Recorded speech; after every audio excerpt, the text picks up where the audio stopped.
In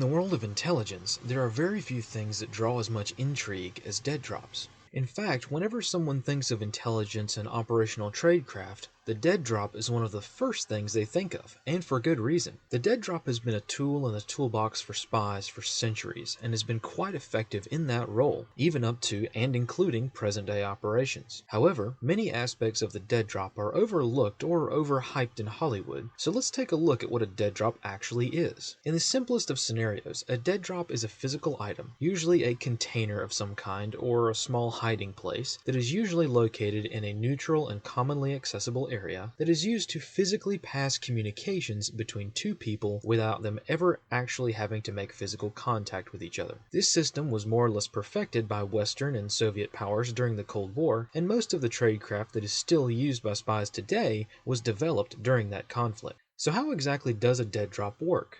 This is the simplest form of a dead drop. In this example, a person needs to send an envelope with a text document in it to another person. So what they're going to do is take it to a dead drop location. In this case, the location is underneath the underside of a park bench. So once they take it to this neutral location, they're going to hide it. And then once they have hidden this package or parcel or whatever, they're going to do what's called signaling.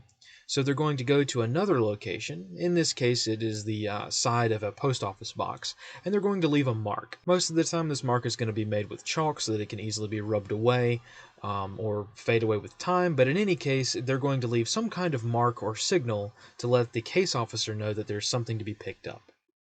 Once they've dropped that signal, they can now go about their day.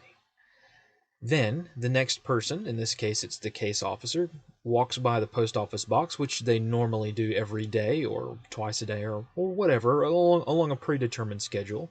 They're going to see that chalk mark and understand, aha, there's something in the dead drop for me today. So they're going to then go to the dead drop, recover the package, and then go about their day. That's the most simple explanation of a dead drop. As one can see, this system, while mostly reliable, can also be a death sentence. If either party gets caught, arrested, or turned, that physical dead drop location is a great way to catch spies. As a result, most people that use dead drops have special duress symbols. So let's look at how that might work. In this example, the agent or asset or whatever you want to call them has been turned by an exterior force. In this case, they've been caught and they're being used to lure out a case officer or another asset or an agent or whatever. So if the asset does not want to go along with this and does not want to rat out their fellow agents and they're being forced to do this under some kind of duress, an easy way to do this is using a duress code. So the normal procedure goes through as normal. They take their hot message, in this case it's evidence of a person's espionage activities, and they drop it in the dead drop like normal. And then they go to make their signal, but instead of leaving the normal signal, they change the symbol to the duress symbol. And in this case, it's a star. So they're going to leave a star-shaped mark on the side of the post office box like normal, and then go about their day, while the surveillance van hides around the corner and waits for the case officer to show up.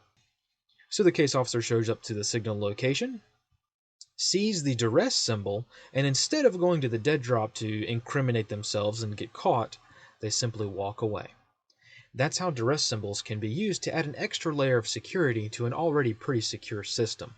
So based on that example, one can see that dead drops are mostly simple, but can get quite complex in some situations. And despite all of these security precautions, dead drops are still one of the riskiest tradecraft tools that we have at our disposal. From a nation-state perspective, far more spies are caught servicing dead drops and changing batteries on surveillance devices than by any other means. As such, a level of extra effort and security is required to be as safe as possible. When it comes to dead drops, laziness and complacency blatancy are most certainly fatal. For example, in recent years, Russian spies in the US have been observed to exhibit rather poor tradecraft. Many Russian case officers have been observed servicing dead drops in a rather amateurish fashion, such as placing dead drops in locations that are easily surveilled and highly suspicious for a person to be at in the first place. A good example of this is this surveillance video of Russian deep cover spy Michael Zotoli, who was surveilled by the FBI as part of Operation Ghost Stories way back in 2006. This dead drop is quite amateurish because it's in a populated area and the effort required to service it. For instance, if you were walking down a hiking trail and saw a guy in the bushes digging up a package, wouldn't that be a bit suspicious? It's common knowledge in the espionage world that the location of dead drops should always offer plausible deniability for the case officer or the asset up until the very last moment. A good dead drop has to be quick to service and located in an area that is hard to surveil and easy to explain why you're there if you get caught on the way to the dead drop. In this example, this guy would have aroused suspicion long before he actually even got to the dead drop.